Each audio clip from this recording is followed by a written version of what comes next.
You're listening to the Happy Doc Student Podcast, a podcast dedicated to providing clarity to the often mysterious doctoral process. Do you feel like you're losing your mind?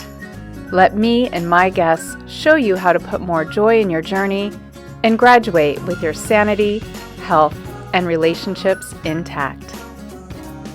I'm your host, Dr. Heather Frederick, and today I am thrilled to be hanging out with Suzanne Culberg.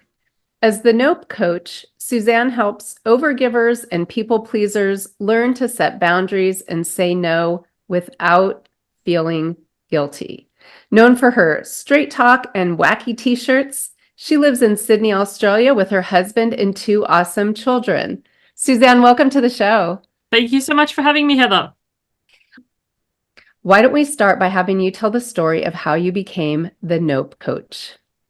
That story really depends on the day.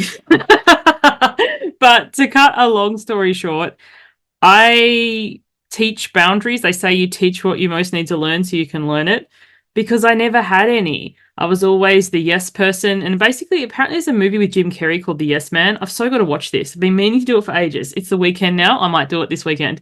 But people would just ask for things and I'd be like, sure. And to some extent, that can be healthy. But when it becomes unhealthy is when you don't even pause to A, ask if the thing they're asking you to do is of interest to you, and B, when you drop your own things to be of service and help to others. Like if you had planned to do some movement, go for a walk, cook some nourishing meals, whatever, and you're dropping all of that to go and help others, and then you're not actually taking care of yourself. So basically I reached a point where I was... I hesitate to say the word burnout because I think it's overused currently, but depleted, exhausted, kind of just really unhappy. Like I'd achieved all the things, the husband, the house, the kids, and I was like, this is just, I'm not feeling how I thought I would feel. And from there, went into coaching first as a client, and then I was like, I feel so much better. So I started a business and here I am. One of the reasons I was so excited to have you on the show today is because many people who start doctoral programs tend to be those overachievers, those people pleasers. And so boundaries is something that a lot of faculty and students will talk about, although they're not trained how to set boundaries in the curriculum. It's almost like this co-curricular activity. We hope you understand how to set boundaries at some point so that you don't burn out, quote unquote, burn out, get depleted, leave the program because you're feeling overwhelmed. So your story of kind of reaching that in, you burn the candles at both ends, and whether it's psychologically, emotionally, physically, something says time out. It sounds like you had a coach who helped you learn how to say no. And I'm curious, was that hard to do? In the beginning, yes. So I liken it to if you've ever been really unfit, and I know I've been there a number of times in my life, and you go to a gym or you hire a personal trainer or you get help from somebody who is really fit and they make it look effortless. So like you rock up at the gym, there's my Aussie coming out, you rock up at the gym and you see the array of dumbbells. And you see someone like, bicep curling at the end, lifting the big, heavy, 10, 20 kilo pound one. And you can't even lift that off the rack. So you start down the end with, 1 or 2 kilos, and then you work your way up. So when you learn from someone, see someone who effortlessly says no, and they don't come across as mean, and they don't feel guilty because they honestly don't. But you start to do that, like someone says, hey, could you do this? And in the past, you would have said yes. Sometimes we can pendulum swing too far to the other end and say no to everything and then feel really isolated and alone because we are. So it's a matter of learning to say no. Like, yes, no is a complete sentence and people say that. But often no can be harsh or brash. So little things that you can do, like, if someone says, can you help me move house? I'm not available for the next week. How about the week after? Or let me know, or let me get back to you. Let me check my calendar. Like little softness. Technically, you're still saying no, because often when people come to you, like, what's that quote? If you need something done, give it to a busy person. So imagine, as you said, your audience, doctoral students, researchers, we love to learn. And sometimes the boundaries that we fail to set are boundaries with ourselves. Like if you used to look at my night table, I would have so many books to be overflowing with like one or two chapters read of each, a mix of fiction, non-fiction, like personal development, research. Just I love to learn.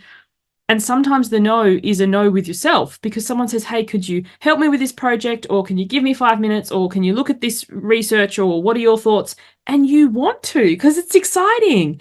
But then in order to go and do that, you need to stop your own project or your own thing that you're doing to help them. And sometimes, your own work or your own study lacking. And then, as you said, you burn out or you quit or you leave the program because you have no time for it. But setting those boundaries, not only with others, but with self. Well, one of the patterns that I've seen is that not just do doctoral students like to learn, and so saying yes to some of these things that they're being invited to do sounds exciting, but they tend to be competent people. And so it sounds like you were in the same boat. People ask you because they know you'll get it done. They know you'll show up. They know you'll do it well. And so you're the first person that they ask. And you get to a point where, and I love that you said, sometimes we swing the other way because I know I've been there. I've been at a point where maybe it's just a couple of days in a row or a few weeks where it feels like everyone needs something from me at once. Job, kids, friends, parents. And then I'll just say to people, like, I don't have the bandwidth, just no to everything. And that doesn't feel good either. So how do you pick up the little barbell and start exercising your no muscle? I love that. So there's a couple of things to look at. If we imagine, like I call these capacity spends. So your things that you do, it takes capacity. So, we're recording this right now. After this, I've got to take my son to art. Then I've got to take my daughter to cheer. Like all of these things you take capacity from me, even though I'm not actually doing them. There's the mum's taxi. There's, do you have your paintbrushes? Do I have the lighting set up? And then there's unplanned capacity. So if somebody becomes sick, or if there is a traffic accident, or if your washing machine breaks down, or whatever. So when you start to exercise your dumbbells, like lifting your no muscle, it's looking at, part of it is looking at your calendar. So say you have a project due. You're like, I know this project's due here. I like to have it ready 2 weeks before so that I can edit, review, whatever. So it's setting yourself up for success. And for those of you who are listening who are parents, like at the time of recording this, it's coming towards the end of the year. My daughter's starting high school next year. I'm already looking at my calendar. I've booked the first week off because I know for her to travel and get to the place, like there's going to be that anxiety for her because until now, primary school, it's just down the road. We've walked. Now she's got to catch 2 buses to get there. So for the first few days, I'll accompany her, and then the mental support she'll need when she gets home for that new environment and anxiety. So like, I think sometimes it's, for those of us who are busy and like to do lots of things, we don't like to schedule downtime. It feels like, oh, I'm doing nothing or whatever. But looking at what bandwidth, as you said, are you going to have? I know daughter starting high school is going to take bandwidth. I know in cheer competition season, when it's like, is the bun right? And did that kid say something mean? And did they win or did they not? Time to deliberately put less on your plate. And then if it goes smoothly, like if my daughter transitions to high school and she's like, this is the best thing ever, and it was really cool, well, then I'll find something to do. Like I'll read a book, I'll catch up on a TV show, I'll find something else. So not overscheduling ourselves because we can. Like I think that's the thing. We can do a lot. But then also when something unexpected comes up, like my son had to have surgery recently and his recovery was quite bumpy. If I hadn't booked stuff out, if I didn't have that bandwidth, then I wouldn't have been able to be there for him because I didn't know this. That apparently up to 40% of children have uncontrollable crying after an anesthetic. I was not mentally prepared for that, like until it got out of his system. That took a lot from me. So I think, starting to say no is giving yourself spaciousness, even though your brain is going to be like, I don't want to. I like to do lots of things. I like to keep busy. But even within that, I'm sure if for whatever reason you gave yourself this spaciousness and you had nothing to do, you could find something to read, enjoy, go sit in the sun, get some vitamin D. But it's looking at self first isn't selfish. And having that space in your calendar, like even things like Christmas or say your birthday, or if there's any celebrations, making sure that's booked out in your calendar. And knowing that, when people ask you for things, you teach people how to treat you. You teach people. So, like, I used to be the last minute person. I'm the person to call in an emergency. I can sort stuff out. Like, my husband's been made redundant like 4 times in 6 years. We've moved states with small children. Like, I can organize things. Doesn't mean I enjoy it. But if people want my help, they want me to speak on something or whatever, now it's kind of like a couple of months notice, not can you do this next week? Can you fill in? Because although you can, do you want to? And also, what does it take for you to prepare? And what are your standards for it? Like, if I'm going to speak on something and someone's like, I'm going to send you these pre-questions, I'm not the person for you. I don't like to prepare like that, but they'll find someone who can. I think a lot of us don't like to say no because we don't want to leave people abandoned or whatever, but knowing they can ask someone else, and then they'll probably get a better thing. Because if you say yes, like if my kids' school asked me if I would chair the leavers dinner for my kids leaving primary school, I could not think of anything worse. I'm introverted. I'm highly sensitive. I'm socially awkward. You do not want me going and approaching places and asking for sponsorship. I'm not good at that role. So sometimes it's like, thank you for approaching me. I really appreciate it, which I do. That isn't the best use of my skills. Like, what else have you got? Or could I do this instead? And then it frees them up to find somebody who is of service and who can help. And then you're not that feeling of dread. Like Brene Brown, if you've ever read or listened to her stuff, it's fabulous. She's like, choose discomfort over resentment. So part of your lifting your dumbbells is saying, no, or not this time, or no, thank you. It's uncomfortable, but it's better than the resentment of saying, sure. And then every time I have to pick up that phone to call someone to ask, could you sponsor my kid? Even if you say it in the nicest thing, energetically, it comes through like BO, like you don't want to do this. Like you've had, I'm sure you can see presenters, they say exactly the same thing, but someone has the passion and you're like, oh my gosh, I could listen to them all day. And someone else saying the same thing, it's like, I'd rather watch paint dry. Suzanne, you said so many awesome things that I want to unpack. Discomfort over resentment. Such an important thing to consider, because saying no when you're used to saying yes is going to be uncomfortable at first, right? Just like only for like the first 3 dozen times. And then let's be real here. It gets easier. Oh, good news, listeners. It gets easier. So I think that's important. And that kind of folds into this idea of self first is not selfish. Yes. And what an important concept to really take home when you're in a doctoral program, because if you're not functioning at your best physically and mentally, you're not going to be able to perform the academic task at hand. So when you overextend yourself, and part of your suggestion here is be very intentional with your scheduling. Be very intentional. Schedule out those blocks of time. Look ahead. Don't take things for granted. For example, your daughter's just going to love high school on her first day. I hope she does, but it is a bumpy transition, traditionally.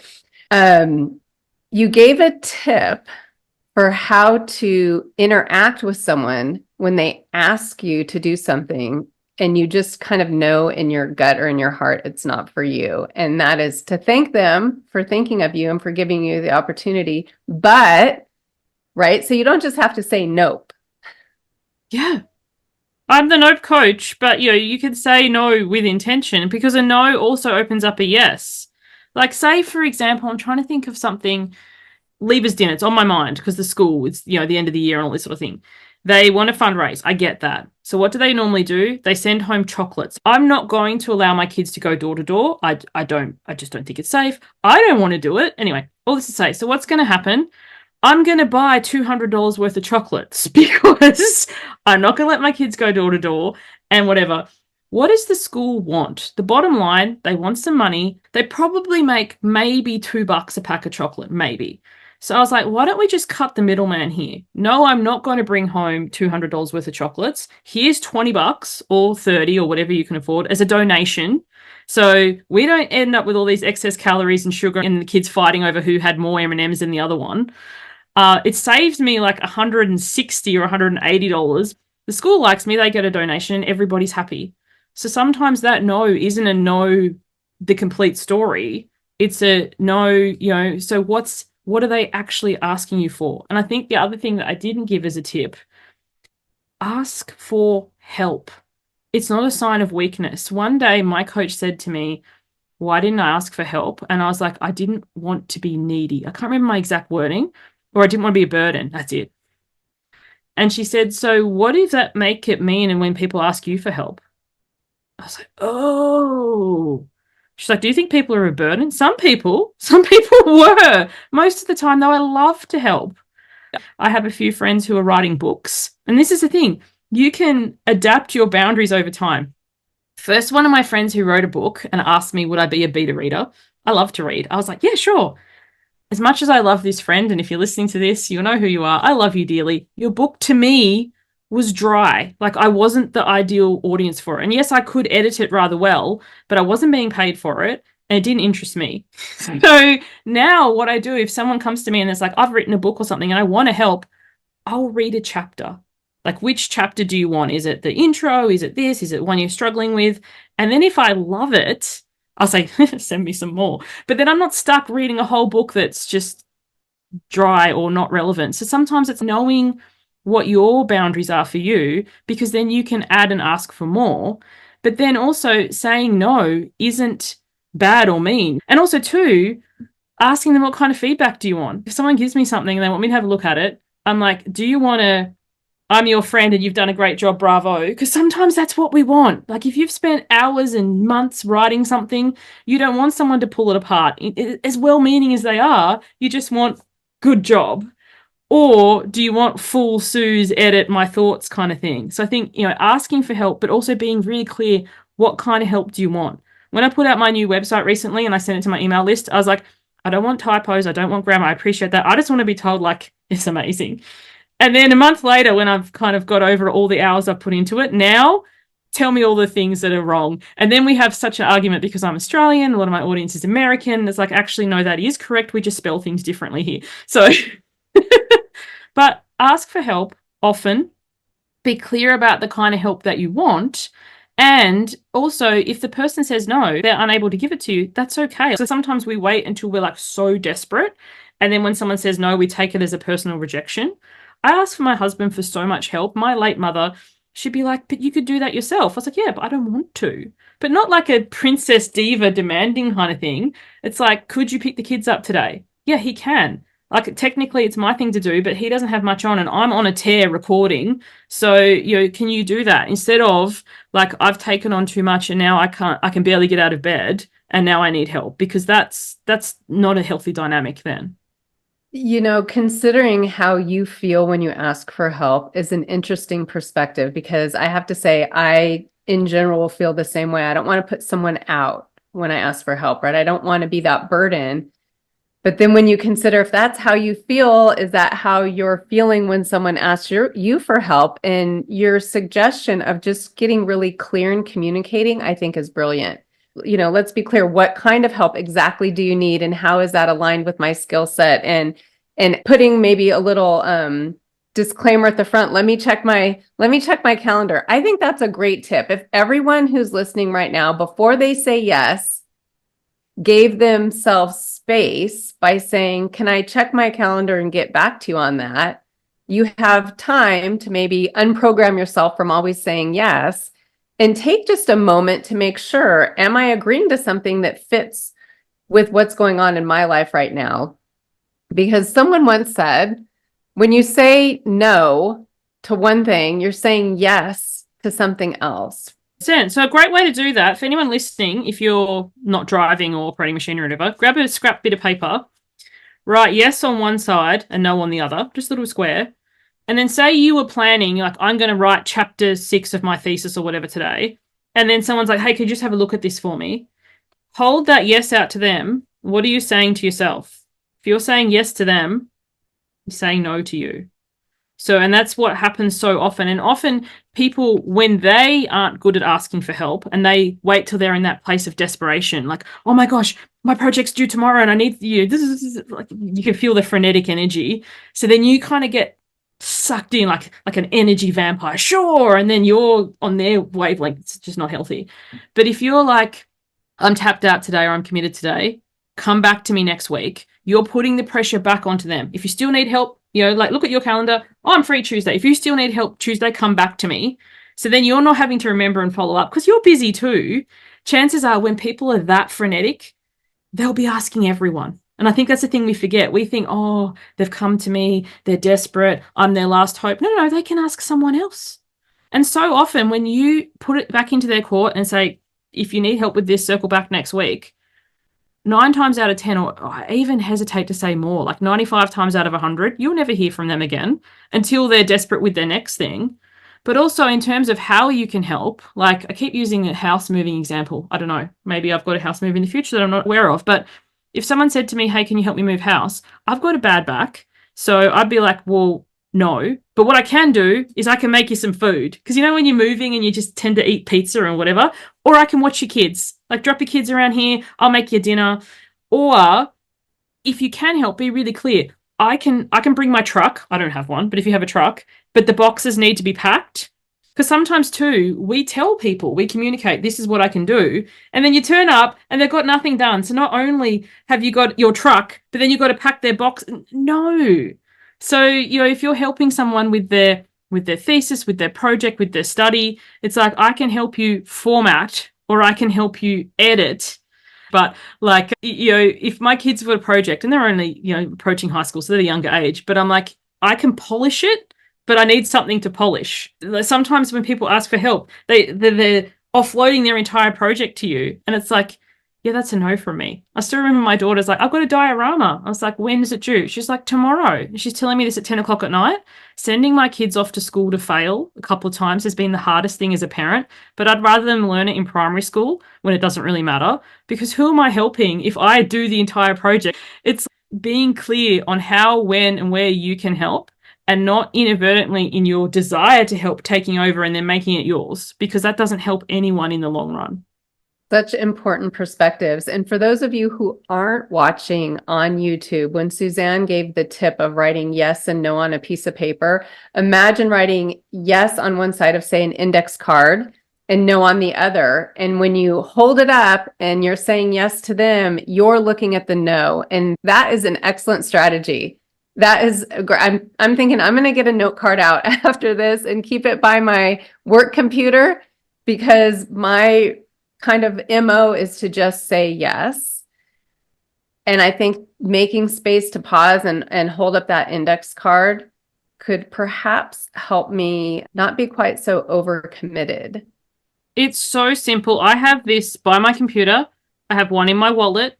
I literally have one on the floor outside my office door. So because you and I are recording right now, the one on the floor says no. So my children know not to come in here unless there's blood or bone. Like pure emergency, I'll always, but then if it said yes, if I was answering emails or doing whatever, I'm still working, but they can, appear. And training people, like some people often say to me, my kids would never do that. I was like, but you've got to teach them, and they can learn from a young age. My kids are 9 and 11. And I remember the first time I tried to work from home and I said, don't interrupt me unless it's really important. Like to me, I thought I was being clear, because sometimes too, I think this is the thing. You think you're being clear and then people don't respect or value it, and then you get frustrated. So when my daughter comes in like 2 minutes later, I was like, is it really important? She's like, yeah. I was like, okay, what is it? She's like, I can fit 27 blueberries in my mouth. And I'm just like, we need to have a discussion about what important means. Hence now, blood or bone, emergent. Not like, that's a really cool fact. I'd love to know that at dinner time. And I think the other thing too, when you start to set these boundaries, when I work, and when I play. So when I'm with my children, my phone is on silent. I don't answer notifications or bings or bongs or whatever, because when we have unclear boundaries, we're always on. When we're working, our mind's with our family. When we're family, our mind's with our work. We're checking our notifications, we're whatever. And then we're not really making a whole lot of production on anything, and we're just constantly feeling exhausted. And people often say to me, what about if you miss an opportunity? Like if someone sends you an urgent thing and says like, respond now. I'm like, there'll be other opportunities. Like a lot of these FOMO producing things are literally that. Like sometimes people are like the first 10 to reply. If I didn't make it, I didn't make it. But still, often hit reply to that, because sometimes you'll be amazed. You'll think, oh, there's no point. They would have had all the responses. They don't. So you be intentional with your time and communicate to others, and it's up to you to guard it. So, and then have these kind of discussions. But even when you're having the discussions, like my husband, his downtime, he loves gaming. He's an Xbox. I can't stand it. I'm a reader. I read. He games. I never ask him for anything when he's sitting in front of the Xbox, because he'll just say yes, because he's not paying any attention. And then later I'll get really frustrated. It's like, well, why haven't you mowed the lawn? I was supposed to mow the lawn? I asked you. When you were playing the Xbox. You're not paying any attention to me. So it's like, know your audience, know how to ask for help, and learn, because it's a process, and then iterate over time. Because to this day, my husband and I have been married over 20 years. Just this last week, we have one car. So sometimes he takes the train. So I took him to the train station. He said, I'll be home after 5. I can quote this. He literally said that. I was like, okay, cool. Kids are at school. Well, one kid was homesick.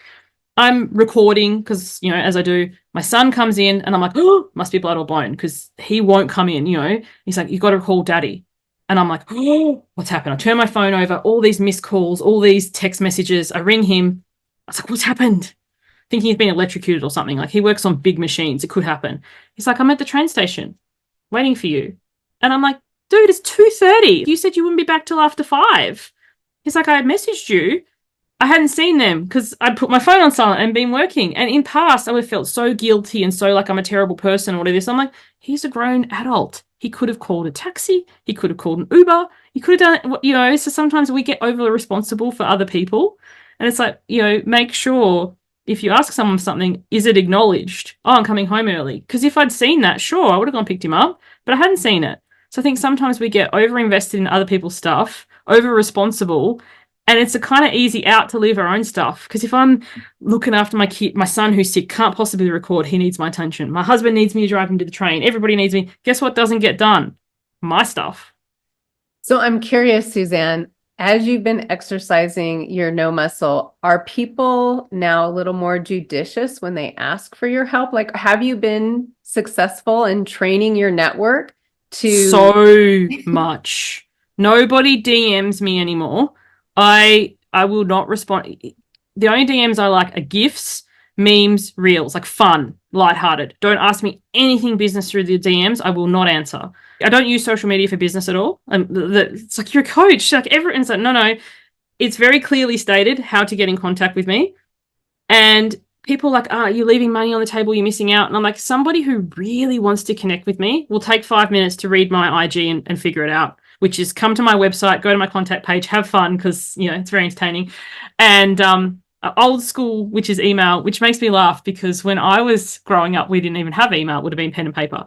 But you teach people how to treat you. And then if somebody ever does, like sometimes some of them will DM me and I won't notice it or whatever. And then if I do come to it, and they'll be like, oh, I'm so sorry, I forgot. I'll send you an email or whatever. Because the thing is, in our modern connected world, like when I work with a client, they can email me, they can Vox. Voxer is a voice message app. I prefer that because I do things on the go. But before I had boundaries, people used to email me, Facebook message me, Instagram message me, LinkedIn message me, Telegram, WhatsApp. So say Heather, you'd sent me a message. I'd be like, I know Heather messaged me, but where did she do it? And then I'm wasting so much time. So people who are my clients know where and how to message me. People who are my friends know where and how to message me. And sometimes people, friends and clients, I do walk that. I know a lot of people don't. I'm not a therapist, I'm a coach. But it'll be like when we're having a friend chat, we'll use WhatsApp. And when we're having a client exchange, it'll be Voxer. So it's very clear about how and when. And then you just get to work that out. And it's just so freeing. You're not at the mercy end of where did they message, when, how, who have I forgotten, who have I overlooked? Because that's exhausting. That's so draining. It is. It is exhausting. Suzanne, you brought up your entertaining website. It's the best way for people to get a hold of you. And you also have an offer for the audience. You want to talk about that? So I've recorded, it's pre-recorded, it's called the Building Boundaries Bundle. So if you're going to your boundaries gym and you're like down there at the 1 pound dumbbells and you want to work your way up to the other end, it's a series of videos. I can't remember off the top of my head. It's either 4 or 5. They're all quite short. So all together, you could sit and binge watch the whole thing in an hour. But I'd recommend that you watch it, you action it, because the worst way to get good at boundaries is to watch lots of YouTube videos, podcasts, listen, or whatever, because you think, oh, I'm learning this, but you're not actually learning it until you put it into practice. So the best way would be to watch the video, take the action, watch the next one, take the action, and sometimes you might go back a step. Like I think, and different boundaries will be different, because with people who've never known you before, it's so simple. You'll be amazed because they don't know any other version of you. So like, of course, if you go to someone's house and you're like, we have a shoes off house. Okay, I don't wear my shoes here. It's easy. People who know you well, most especially your family, will often be the hardest. Oh, you always used to do that for me. Don't you care about me anymore? Just this once. Navigating that gets challenging, but like anything with repetition, it gets easier. So yeah, that bundle's there. It's pre-recorded. And the other thing, I believe 100% in all sorts of consent. So if you sign up for the bundle, it's normally $50. There's a coupon code. I'm sure you'll say what it is because I can't remember. I know I gave it to you. And it'll be in the show notes. It's free. The other thing is my newsletter. So I tend to email weekly-ish. But if you sign up for the bundle, you have the option of just grabbing the bundle because you're like, that's all I want. Or the newsletter. They're 2 separate clicks. Because one of my pet peeves is if I sign up for something and then I get 100 emails from somebody I don't know nor care to know. So the choice is yours there. And I will have your website link in the show notes, and the coupon code as well is Happy Doc Student. Suzanne, as we're wrapping up, do you have a favorite quote or some final words of wisdom for the audience? My favorite quote is by Sophia Bush. It's, you can be both a masterpiece and a work in progress simultaneously. And I think sometimes we think, especially those of us who are studious inclined, are never going to get there. And then we get there, we want the next thing. So you do your thesis and then you want your PhD, and you do your PhD and you're always on the treadmill. But you can be work in progress, working towards something else, and a masterpiece at the same time. I love that. Suzanne, thank you for helping the audience think about boundaries and setting them in a way that wasn't scary at all. And I encourage everyone to check out the bundle, sign up for the email if that's something that would be of interest to you. And Suzanne, again, thank you so much for being on today's show. Thank you so much for having me. Hey Tribe, since the recording of that podcast, I had a chance to watch the Building Boundaries bundle offer, and you really got to check this out. It took me about 55 minutes. I watched the majority of it while I was cleaning house. There is a section there in the middle that is a guided hypnosis. You do have to stop folding your laundry for that one. And even if it's not your jam, I'm going to recommend you give it a try. So if this podcast resonated with you, be sure to get the link in the show notes along with the code HappyDocStudent so you can get that bundle for free. Thanks so much for listening, and I look forward to connecting with you on the next episode. Until then, if you're looking for more ways to invite joy in your journey, check out the free resources at expandyourhappy.com. You'll find downloads like an article I wrote titled The Doctoral Journey, 12 Things You Need to Know That They Probably Won't Tell You. You'll also find a PDF that organizes all podcasts by the 7 steps detailed in the Happy Doc Student Handbook, which you can also find on the website. Finally, if you're looking for a Happy Doc Student swag, I've got that too. Don't forget to subscribe to the podcast and YouTube channel, and if you want to make my day, rate and review so that together we can change the way doctoral education is delivered and experienced. Hey, one more thing. Just a quick reminder that the information, opinions, and recommendations presented in this podcast are for general information only.